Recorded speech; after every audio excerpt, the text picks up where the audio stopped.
Motoristas de Belo Horizonte voltam a reclamar dos buracos nas ruas e avenidas. Segundo eles, com as chuvas, a situação piorou muito e os prejuízos só aumentam. Especialista dá dicas de como tentar recuperar o valor dos estragos. Para trazer essa informação para o nosso ouvinte Itatiaia, eu vou começar conversando com o Daniel Almeida, que é motorista de aplicativo.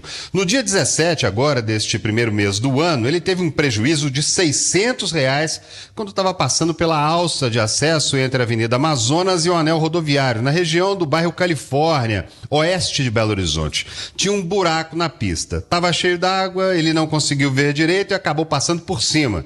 Só que o buraco era muito fundo e destruiu a roda do carro. Ele quase perdeu a direção e causou um acidente gravíssimo. Ficou muito nervoso, muito tenso. Ô Daniel, conta pra gente, como é que foi que aconteceu isso? Vim a bater nesse buraco e furar, estourar, bem dizer, a minha roda e o pneu aqui do carro. E isso envia uma carreta atrás de mim na lateral assim esquerda, que graças a Deus eu não joguei pro lado esquerdo ali, eu consegui controlar o carro, assustado com aquela situação toda porque estava chovendo no momento. O Daniel ainda conseguiu levar o carro até um posto de gasolina. Lá o frentista disse para ele que o caso é comum. Toda hora aparece um carro estragado lá por causa do mesmo buraco. O rapaz já veio me perguntando se eu tinha furado o pneu nesse buraco, mais para trás ali um pouco desse posto de gasolina, porque toda hora está parando um carro lá com o pneu furado. E fiquei nesse prejuízo todo aí de R$600 da roda e o pneu do meu veículo. E agora os IPVA chegando, a gente rodando aí nessas estradas, nessas ruas,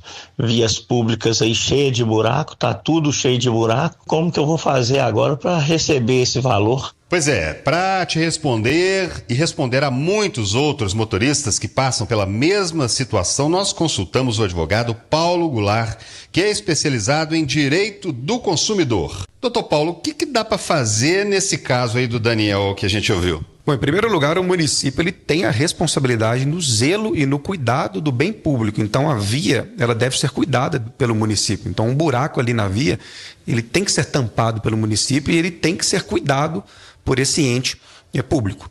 Então, o que nós orientamos em situações como essa é que a pessoa ingresse com uma ação judicial contra o município, contra o ente público ali que lhe trouxe o dano, para poder questionar essa reparação material e moral dos prejuízos que ele teve em razão deste problema no carro. Nesse caso, a pessoa pode procurar a justiça gratuita e também pode contratar um advogado, o que fica uma contradição, porque ele teve um prejuízo de R$600. Para contratar um advogado, ingressar com uma ação, ele pode acabar gastando ali no mínimo o salário mínimo. Fica uma coisa complicada para quem sofre esse tipo de prejuízo.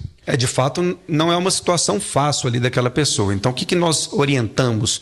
A depender do tamanho do prejuízo e de tudo que a pessoa está tendo de problemas para poder consertar o seu veículo, por exemplo, um motorista de aplicativo que sofreu um acidente ali, teve um problema, ficou sem rodar, ele pode questionar danos materiais, lucros cessantes e indenização por danos morais contra o município. Então, talvez o processo para ele, ainda que ele não possua um dinheiro ali para entrar com um advogado, ele pode ser um processo que vai lhe trazer algum valor econômico maior.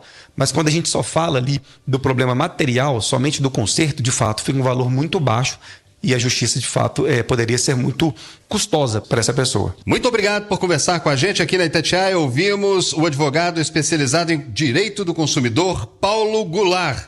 Repórter André Vasconcelos.